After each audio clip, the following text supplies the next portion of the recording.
Video पूरी देखिएगा। Video थोड़ी लंबी है। वीडियो में आपको कई सारे इंटरेस्टिंग फैक्ट मिलेंगे, जैसे कि आपको इंग्लिश में अल्फाबेट कितनी होती है।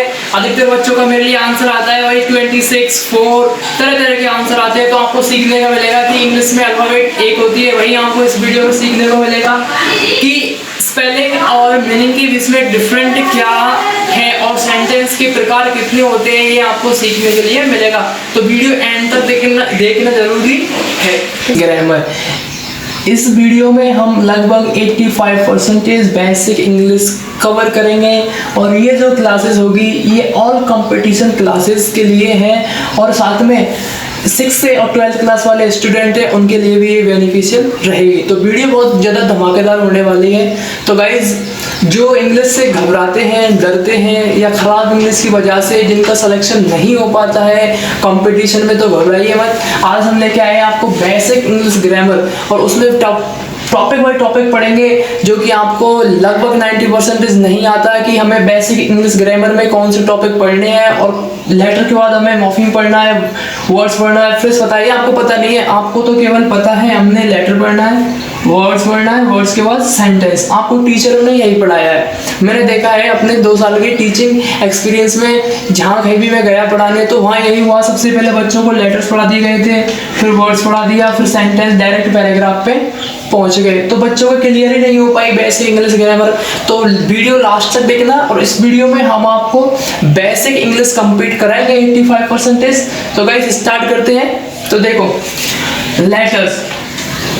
लेटर्स के बाद पढ़ेंगे मॉर्फीम, मॉर्फीम के बाद पढ़ना हमें वर्ड्स, वर्ड्स के बाद पढ़ना हमें फ्रेज, फ्रेज के बाद हमें पढ़ना है फ्रेजल, फिर उसके बाद क्लोज पढ़ेंगे, फिर सेंटेंसेस पढ़ेंगे, फिर पैराग्राफ, फिर चैप्टर पे पहुंचेंगे। ये सीक्वेंस होता है बेसिक इंग्लिश ग्रामर का। जब मैं पढ़ता था तो मुझे टीचरों ने वही सबसे पहले लेटर्स पढ़ाए थे, वर्ड्स पढ़ाया और डायरेक्टली सेंटेंस में ले गए। मुझे ये नहीं कराया था, जिस कारण क्या है मेरा भी सिलेक्शन नहीं हो पाया आर्मी में। और मैं आज फिर क्या मैंने स्टार्ट किया टीचिंग को कि मेरी जो कमी रह गई है वो मैं किसी स्टूडेंट के लिए रहने नहीं दूंगा। तो आपके लिए भी मैं नहीं रहने दूंगा, आपको भी क्लियर कराऊंगा। सबसे पहले स्टार्ट करते हैं लेटर्स। ठीक है गाइस, लेटर्स आते हैं अल्फाबेट के अंदर। किसके अंदर? अल्फाबेट। आपको मैं सबसे पहले पढ़ाता हूँ लेटर्स। लेटर्स आते हैं अल्फाबेट के अंदर।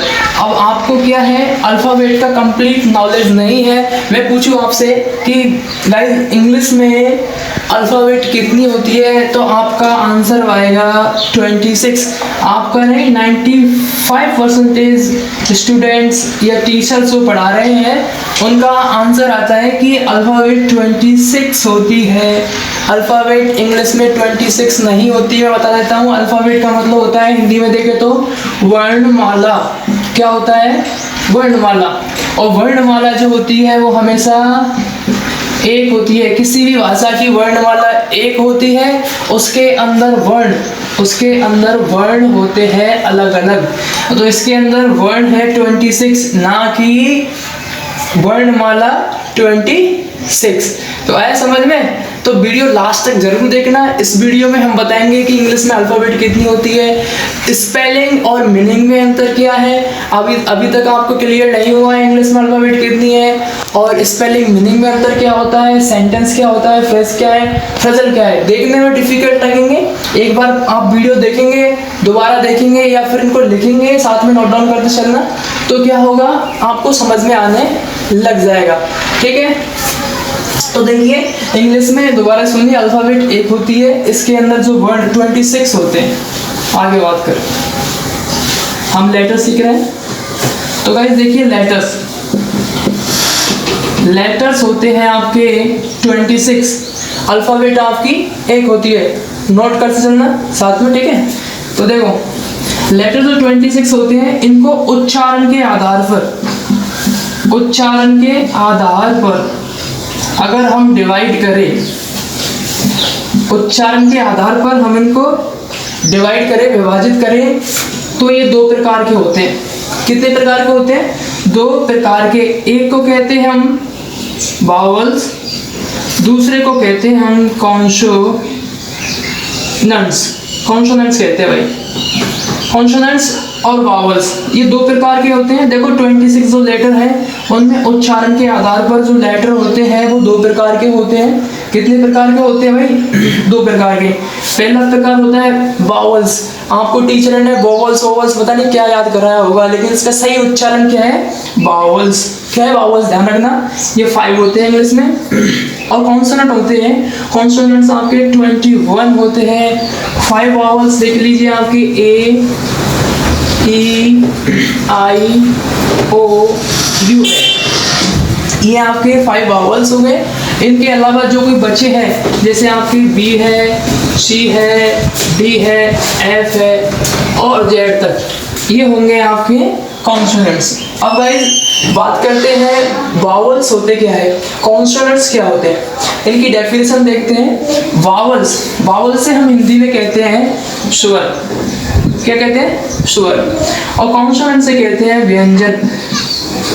तो गाइस देखिए वावल की डेफिनेशन, स्वर की डेफिनेशन देख लीजिए आप। ऐसे अक्षर जिनको हम अपने मुख विवर्ती से उच्चारित करें और उच्चारित करते समय कोई रुकावट या दिक्कत ना आए तो वो आपके स्वर कहलाते हैं। वहीं व्यंजन देख लीजिए, जिनको हम बोले मुंह से और बोलते समय कोई रुकावट या दिक्कत आ जाए और उनका उच्चारण आसानी से ना हो तो वो कहलाते हैं आपके कॉन्सोनेंट्स। यानी जिनका उच्चारण आसानी से हो जाता है वो होंगे आपके स्वर, और जिनका वही उच्चारण आसानी से ना होगा वो क्या कहलाएंगे?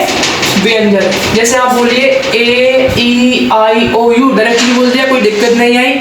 वहीं हम बोले बी, तो बी में क्या होगा? आपके होठ अटकेंगे। आप बोलोगे डी, डी में आपकी जबान है ना, जीभ, ये जो टंग है वो जाएगी ऊपर अटकेगी। ठीक है, तो आया समझ में? ये होते हैं वावल्स और कॉन्सोनेंट्स की डेफिनेशन। याद कर लेना, साथ में लिखते चलना। हालांकि क्या है, अगली वीडियो में आपको नोट्स बनाने के लिए बताऊंगा नोट्स कैसे बनाने, और जो मैं पढ़ा रहा हूँ इसके कंप्लीट आपको पीडीएफ मिल जाएगी, उसमें सारे ये लिखे हुए हैं, तो वहाँ से डाउनलोड कर लें, वहाँ से पढ़ भी सकते हैं साथ में लेक्चरर देखने के बाद में। तो ये हो गए लेटर्स उच्चारण के आधार पर। आगे बात करते हैं हम लेटर्स को लिखने के आधार पर। अब तक तो क्या था हमारा उच्चारण के आधार पर, अब लेटर्स को हम लिखने के आधार पर पढ़ेंगे गाइस। तो लिखने के आधार पर आपके ये दो प्रकार के होते हैं, कैपिटल और स्मॉल। वो कि सभी को पता होता है, स्टेप बाय स्टेप पढ़ेंगे, घबराने की जरूरत नहीं है। देखिए अब हम बात करें लिखने के आधार पर।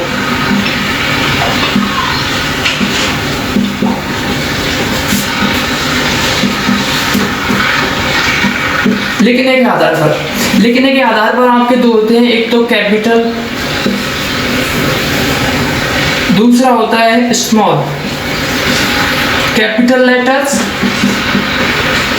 और स्मॉल लेटर्स दो प्रकार के होते हैं आपके लिखने के आधार पर। लेटर्स पढ़ रहे हैं, पहले हमने उच्चारण का आधार पढ़ा है, अब हम पढ़ रहे हैं किसके आधार पर? लिखने के आधार पर। तो लिखने के आधार पर आपके दो प्रकार के होते हैं, पहला कैपिटल है, दूसरा स्मॉल है।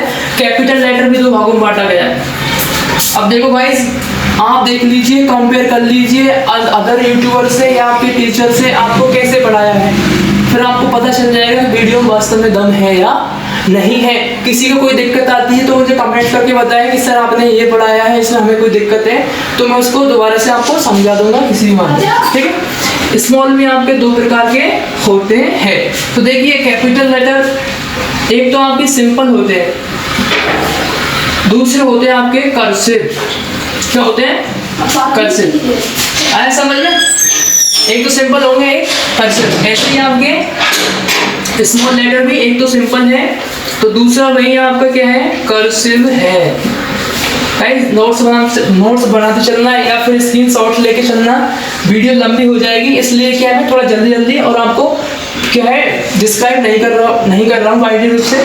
तो देखिए सिंपल की बात करें तो आपका ये को ऐसे लिखते हैं हम ए बी सी और जेड तक, ये हो गए आपके सिंपल कैपिटल लेटर जिनको हम बड़े अक्षर कहते हैं। अब आगे बात कर रहे हैं हम सिंपल के बाद। देखो सिंपल लिखते हैं जैसे ए बी सी, आपको दी होगी कॉपी में बचपन में काफ़ी, तो ऐसे जेड तक है ना। फिर उसके बाद आती है कर्सिव। क्या चल रहा था हमारा? कैपिटल लेटर लिखने के आधार पर ये भी दो प्रकार के होते हैं, सिंपल और कर्सिव। कर्सिव देखिए ए बी सी इस तरीके से बनाएंगे और जेड तक। आगे बात करें हम स्मॉल लेटर्स की। तो स्मॉल लेटर में आपके दो ही, वो सिंपल और एक कर्सिव।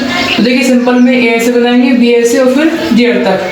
कर्सिव में देखिए ए से होगा और बी और सी और जेड तक। हम पूरे अक्षर नहीं बना पा रहे, सारे लेटर नहीं लिख पा रहे हैं क्योंकि वीडियो हमारी काफ़ी बड़ी हो जाएगी। तो ये हो गया आपका लेटर। इसमें यदि किसी कोई दिक्कत आए तो कमेंट्स करके बताएं। लेटर्स के बाद आपको टीचर ने पढ़ाया होगा वर्ड्स, वो गलत है सरासर, फिर आपकी बेसिक क्लियर हुई नहीं। लेटर्स के बाद हमें पढ़ना पड़ता है मॉर्फीम, लेकिन मॉर्फीम जब समझ में आएगा तब पहले वर्ड्स पढ़ेंगे, ठीक है।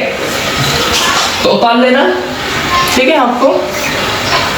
देखिए तो लेटर्स के बाद वर्ड्स हम इसलिए पढ़ रहे हैं कि आपको मॉर्फीम समझ में नहीं आएगा, पहले वर्ड्स पढ़ना पड़ेगा। तो देखिए वर्ड्स से हम क्या कहते हैं, शब्द कहते हैं। एस लगा रहा शब्द हो जाएगा, ठीक है। तो मैं इसको हटा देता हूँ आपकी समझ के लिए। वर्ड से क्या कहते हैं, शब्द कहते हैं। हिंदी में समझ लो, शब्द क्या होता है, अक्षरों का समूह शब्द कहलाता है जिसका अर्थ होता है। यही डेफिनेशन इंग्लिश में छूट होती है कि ग्रुप, इसको ग्रुप नहीं बोलते, क्या बोलते हैं, ग्रुप यानी समूह, एक समूह। ऑब, इसका उच्चारण क्या है, ऑब, इसको ऑफ नहीं बोलते। तो देखिए ऑफ को हम ऑफ बोलते हैं, अधिकतर हम में से ऑफ गलत है। इसका उच्चारण क्या है, इसका प्रोनाउंसिएशन ऑब है, ऑफ नहीं है। ऑफ होता है ओ डबल एफ, ये होता है ऑफ, ये नहीं होता है, ये क्या है ऑफ। तो देखिए एक ग्रुप ऑफ लेटर्स, लेटर्स यानी अक्षर होता है एक समूह अक्षरों का, विच यानी जो कि हैव रखता है, जिसको होती है भाई यानी एक मीनिंग यानी अर्थ, जिसका कोई एक अर्थ होता है वो कहलाता है आपका शब्द, और जिसका अर्थ नहीं होगा वो आपका शब्द नहीं कहलाएगा, ठीक है। देखिए एग्जाम्पल लेते हैं। मैंने लिखा C + A + T, ये आपके मैंने 3 अक्षर लिए और तीनों को मैंने फिर ऐड किया तो बनता है CAT, शब्द बन गया। शब्द क्या था अभी अपन को, वर्ड्स क्या कह रहे थे अपन, वर्ड्स एक ग्रुप ऑफ लेटर, अक्षरों का समूह। लेकिन आगे बात थी विच हैव अ मीनिंग, जिसका कोई एक अर्थ होना चाहिए, एक हो एक से अधिक हो, तो वो आपका क्या कहलाएगा, वर्ड कहलाएगा, नहीं वर्ड नहीं होगा वो। तो देखिए तो CAT कैट बनता है, कैट का मीनिंग होता है, क्या होता है, बिल्ली। तो ये आपका क्या कहलाया, वर्ड कहलाया। नहीं ये वर्ड नहीं कहलाता यदि इसका अर्थ नहीं निकलता। आगे देखिए अगला एग्जाम्पल, मैं लिखूँ P + T, बनेगा PT। तो PT वर्ड नहीं है, वर्ड नहीं है, क्यों नहीं है, क्योंकि इसका अर्थ इसका अर्थ नहीं निकल रहा, ठीक है। तो आया समझ में, दोबारा देख लीजिए। वर्ड क्या होता है, एक ग्रुप ऑफ लेटर्स, अक्षरों का समूह, विच हैव अ मीनिंग, जिसका कोई एक अर्थ होता है वो आपका वर्ड कहलाता है। हम ऐड करते हैं C + A + T, CAT cat बनता है जिसका मतलब होता है बिल्ली। आगे हमने लिया P + T तो बना PT, तो ये कोई वर्ड नहीं होता, ये एब्रिविएशन रूप है, यानी शब्द का छोटा रूप है। शब्द का छोटा रूप किसको कहते हैं, हम लिखते हैं MLA, हालांकि वर्ड है लेकिन ये एब्रिविएशन है शब्द का, ऐसे लिखते हैं IAS, तो ये एब्रिविएशन होता है, ठीक है। तो आगे चलते हैं गाइस, अब लेते हैं मॉर्फीम। हमने लेटर्स के बाद वर्ड पढ़ाया है, मॉर्फीम नहीं पढ़ाया क्योंकि मॉर्फीम समझ में नहीं आता है। तो गाइस देखिए मॉर्फीम किसको कहते हैं, morpheme is a word, morpheme एक शब्द ही होता है। क्या होता है, शब्द होता है जिसको हम 2 भागों में डिवाइड करें, यानी कि संधि विच्छेद पढ़ा होगा अपने संस्कृत हिंदी में, यानी कि इसको हम 2 भागों में डिवाइड करें और डिवाइड करने के बाद ये इधर भी अपना अर्थ देता हो और इधर भी अपना अर्थ देता हो तो मॉर्फीम कहलाएगा। क्या कहलाएगा, मॉर्फीम।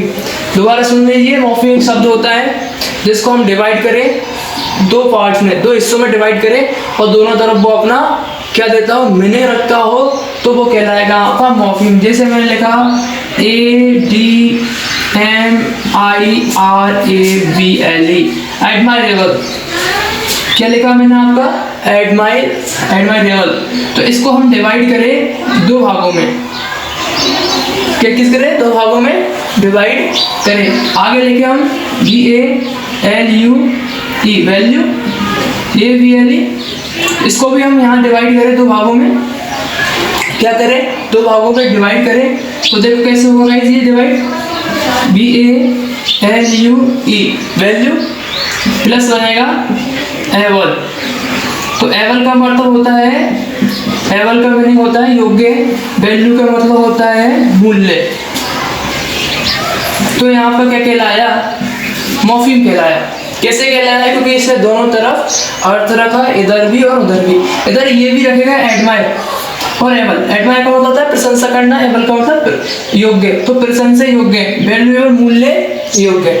तो ये हुआ। डेफिनेशन देख लीजिए एक बार इसकी। Morpheme is a word, morpheme एक शब्द होता है which, जिसको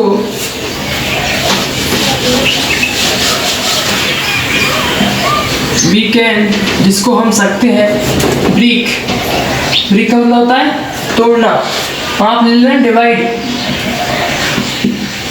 क्या ले लेना डिवाइड, यानी कि क्या करें डिवाइड करें उसको इनटू टू पार्ट, दो हिस्सों में हम उसको डिवाइड करें, एंड देन और तब कीप रखता हो मीनिंग,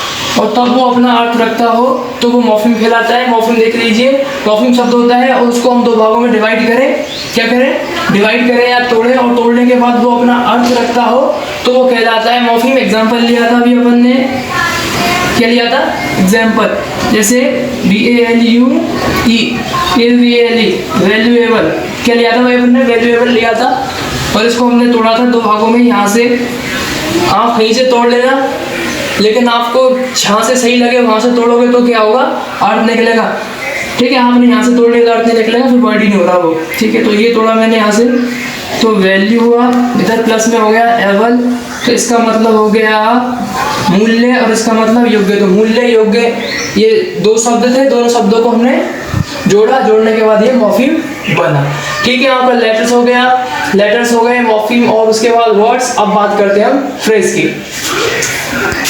अब बात करते हैं गाइस फ्रेज की। तो देखिए गाइस फ्रेज क्या होता है, फ्रेज होता है अ ग्रुप, एक समूह, ऑफ का की के यानी का, एक समूह वर्ड, शब्दों का समूह, शब्दों का एक समूह। जनरली आया नहीं होता, तुमने आधा दिन ले लिया एलवाई डबल एलवाई, तो जनरली आया होता है सामान्यतः। तो एक शब्दों का समूह जो कि सामान्यतः विदाउट, बिना वर्ब, बिना क्रिया के होता है, वो आपका कहलाता है फ्रेज। हमने लेटर पढ़ लिया, लेटर का मॉर्फीम हो गया, मॉर्फीम के बाद हमारा वर्ड्स हो गया। अब हमारी बात चल रही है फ्रेज की। तो फ्रेज देख लीजिएगा, ये थोड़ा डिफिकल्ट लगेगा समझने में। तो देखिए शब्दों का समूह होता है जिसमें कोई क्रिया नहीं होती, वो आपका कहलाता है फ्रेज कहलाता है। तो देखिए example, on the time, time पर, इन द टाइम, समय में, टाइम पर, दोनों का मतलब एक ही ले लो आप, तो है ना, समय में और टाइम पर थोड़ा क्या हो जाएगा अजीब सा लगेगा। तो देखिए ऑन द टाइम और इन द टाइम, ये जो सेंटेंस है, सॉरी ये फ्रेज है, इस फ्रेज में आपकी कोई भी वर्ब नहीं है, तो यहाँ का ये फ्रेज कहलाया। देखिए ऑन द टाइम, जैसे हमें बोला स्कूल के भाई आपके स्कूल कितने बजे के हैं, 7:30 के, तो आपको फिक्स आना है ऑन द टाइम, तो 7:30 पे पहुंचे आप। इन दी टाइम क्या होगा, आप 7:25 पे पहुंच गए या 7:20 पे पहुंच गए, तो वो आपका इन दी टाइम हुआ। तो गाइस आगे चलते हैं। फ्रेज के बाद आता है फ्रेजल। दोनों में कोई ज्यादा बड़ा अंतर नहीं है, समझने की कोशिश करना। फ्रेजल होता है क्या है, फ्रेजल भी एक शब्दों का समूह होता है जनरली, लेकिन उसमें वर्ब होती है। फ्रेज में वर्ब नहीं होती, फ्रेजल में वर्ब होती है, तो वो आपका फ्रेजल कहलाता है। फ्रेजल को भी हम शब्द समूह कहते हैं। तो गाइस देखिए फ्रेज के बाद आता है आपका फ्रेजल। फ्रेजल में क्या है, इफ यदि यूर यानी आपकी फ्रेज, यदि आपकी फ्रेज हैज होती है और यदि आपकी फ्रेज में कोई एक वर्ब होती है, सो इट इज नॉन, तो यह जानी जाती है, तो यह जानी जाती है एज अ फ्रेजल, एक फ्रेजल के रूप में जानी जाएगी।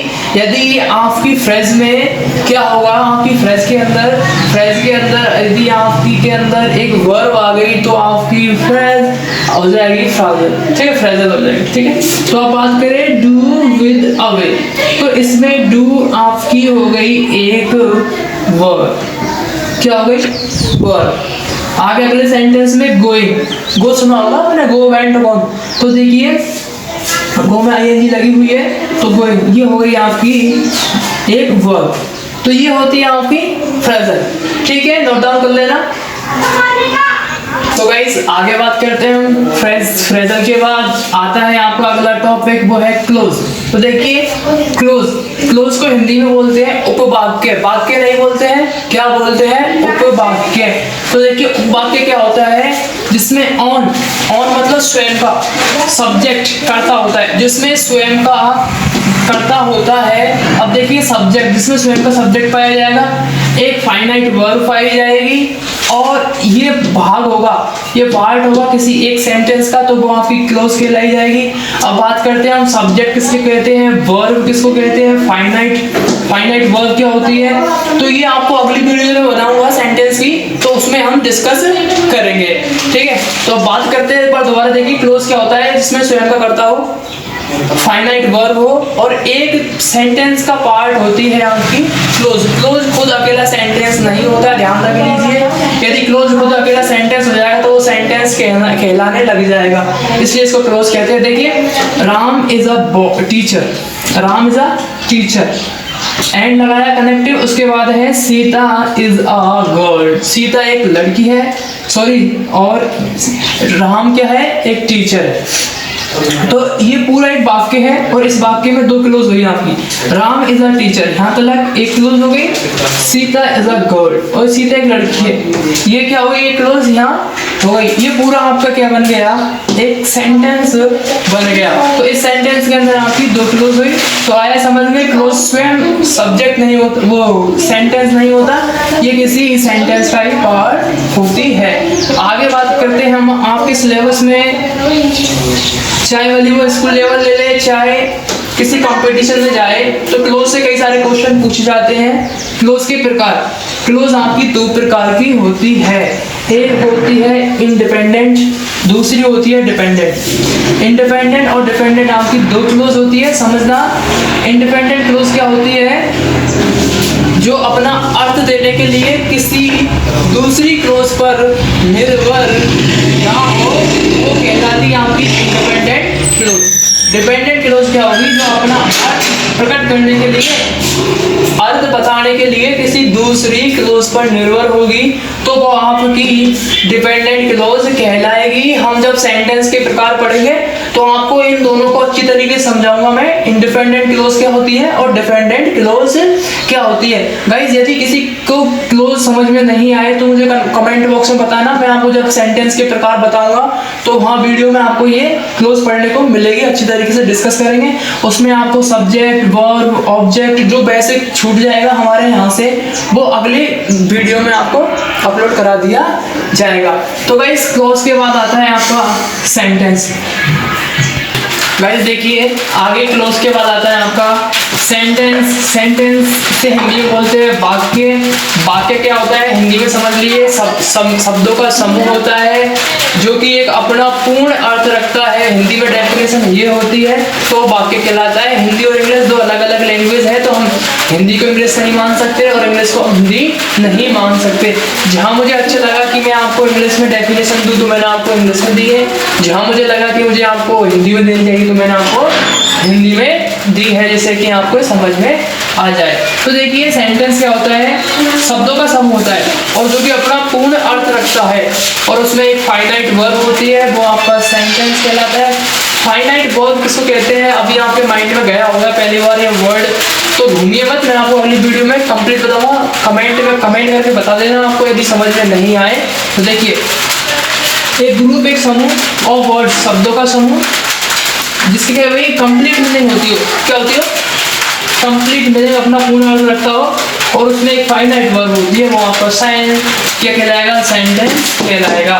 तो देखिए एग्जाम्पल, राम इज अ कब ड्राइवर। राम क्या है, कब ड्राइवर है, घोड़ा गाड़ी का ड्राइवर है ना।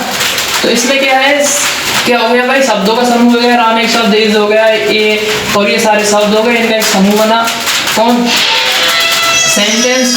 और जो इज है आपकी फाइनाइट वर्ब हो गई। यदि हम इसको चेंज करें इसमें पास्ट में, तो इज वॉज हो जाती है। दोबारा समझ लीजिए एक बार फाइनाइट वर्ब को। फाइनाइट वर्ब क्या होती है, जो नंबर, टेंस और पर्सन के अकॉर्डिंग चेंज हो जाए, वो आपकी फाइनाइट वर्ब कहलाती है। लेकिन मैं आपको अगली वीडियो में बता दूंगा क्या होती है। अगर हम सेंटेंस के प्रकार की बात करें, टाइप ऑफ सेंटेंस देख लीजिए, आपको कौन कौन से सेंटेंस पढ़ाए गए होंगे। सबसे पहले आपको लेटर्स पढ़ाए होंगे, फिर आपको वर्ड्स के बाद आपको सेंटेंस, और उनमें से आपको सिंपल, कंपाउंड और कॉम्प्लेक्स तीन ही पढ़ाए होंगे। लेकिन मैं आपको ये सेंटेंस सीरीज लेकर आया हूँ। इसमें देखिए सबसे पहले सेंटेंस में अफर्मेटिव और नेगेटिव आता है, अफर्मेटिव और नेगेटिव। फिर दूसरे प्रकार में आपके डेक्लरेटिव है, इंट्रोगेटिव है, इंपेरेटिव है और एक्सक्लेमेटरी ऑप्टेटिव है। तीसरा प्रकार होता है सिंपल, कंपाउंड, कॉम्प्लेक्स। लेकिन आपको टीचर कंप्लीट नहीं पढ़ा पाते हैं, वो आपको डायरेक्टली ले चलते हैं सिंपल, कंपाउंड, कॉम्प्लेक्स पे और इनको छोड़ देते हैं। मैं इस पे आपको अगली वीडियो बनाऊंगा और उसमें कंप्लीट बताऊंगा कि डेक्लरेटिव सेंटेंस क्या होता है, स्ट्रक्चर क्या होती है, संरचना क्या होती है। आपको यूपीएससी में इससे संबंधित क्वेश्चन पूछे जा चुके हैं, एक्सेलरेटर संबंधी यूपीएससी में क्वेश्चन आया है, और क्लोज से संबंधी एसएससी में कई सारे क्वेश्चन पूछे जाते हैं। एसएससी का बेडरॉक होता है, आधार होता है फ्रेज, फ्रेजल, फ्रेज और फ्रेजल और क्लोज। जिस बच्चे को आते हैं सेंटेंस जिसको आता है वो एसएससी क्लियर कर देता है, हाँ? और यूपीएससी भी निकाल देता है। तो ये आप जो देख रहे हैं ये टॉपिक, ये आपको देखने में क्या है, थोड़ा डिफिकल्ट लग रहे होंगे, लेकिन यही खजाना है। यदि आपने खजाना लूट लिया ना इस वीडियो के माध्यम से, तो आपकी इंग्लिश, जहाँ मैं कह रहा हूँ 85% कवर हो जाती है। तो सेंटेंस हमने पढ़ा, सेंटेंस शब्दों का समूह हुआ, अपना पूर्ण अर्थ रखता है, जिसमें फाइनाइट वर्ब होती है, सेंटेंस कहलाता है। सेंटेंस के ये प्रकार है, और इन्हीं प्रकारों के अंदर से जो टाइप है, इन्हीं के अंदर से आपके क्वेश्चन पुटअप होंगे कंपटीशन के अंदर। यदि आपको ये आते हैं तो आपकी इंग्लिश हाई मानी जाएगी। फिर उसके बाद देखिए पैराग्राफ क्या होता है। पैराग्राफ होता है सेंटेंसेस का समूह, यानी वाक्यों का समूह कहलाता है पैराग्राफ, जिसमें कई सारे वाक्य हो, वो आपका पैराग्राफ कहलाता है। बात करते हैं हम पैराग्राफ की, स्टॉप करिए गाइस। देखिए पैराग्राफ क्या होता है, अ ग्रुप ऑफ सेंटेंसेस का समूह होता है, वाक्यों का एक समूह होता है, वो आपका पैरा कहलाता है, पैराग्राफ कहलाता है। पैराग्राफ के अंदर एक ही केंद्र पर बात की जाती है। जैसे कि आपने कई सारे पैराग्राफ याद किए होंगे बचपन में, my best friend, my best teacher, my hobby, my village. तो अगर हम बात करें माय बेस्ट टीचर की, तो आपने क्या किया होगा, माय बेस्ट टीचर पे पैराग्राफ याद किया होगा। तो मेरे प्रिय अध्यापक ये है, वो यहाँ रहते हैं, उनकी ये विशेषता है, ये उनके अंदर कमी है। तो एक चीज पर हम बात कर रहे थे, तो वो सारी चीज बात करना वही माध्यम था एक पैराग्राफ का, ठीक है। ऐसी पैराग्राफ की जगह स्टोरी आती है, ग्रीडी डॉग, कई सारी आपने याद करी होंगी, आप हिस्ट्री करी होगी ना बचपन में, तो वही, तो उनमें भी एक केंद्र लिया जाता है, उस पर ही बात की जाती है, तो एक मॉरल निकलता है, ठीक है। तो आगे बात करते हैं चैप्टर। अब आपके आते हैं चैप्टर पे। मैंने कहा था आपको जीरो से हीरो बना दूंगा, लेटर से चैप्टर तक पहुंचा दूंगा एक वीडियो के अंदर। थोड़ा देखना, वीडियो बड़ी है, लेकिन स्टार्ट से लेकर एंड तक जरूर जाना, है ना। तो देखिए पैराग्राफों का समूह होता है चैप्टर, और चैप्टर के अंदर एक केंद्र लिया जाता है। कई सारे पैराग्राफ होंगे इसके अंदर चैप्टर के अंदर, लेकिन उसमें एक केंद्र होगा। एक मुद्दे पर हम बात करेंगे चैप्टर पे। गाइस मैं लिख के नहीं बता पा रहा हूँ क्योंकि मार्कर में इंक खत्म हो गई है, और मार्केट काफी दूर है, लॉकडाउन की वजह से क्या है वहाँ इंक लेने नहीं जा पा रहे हैं। लेकिन जैसे ही टाइम दिया है 2 बजे का, तो हम वहाँ से ले आएंगे।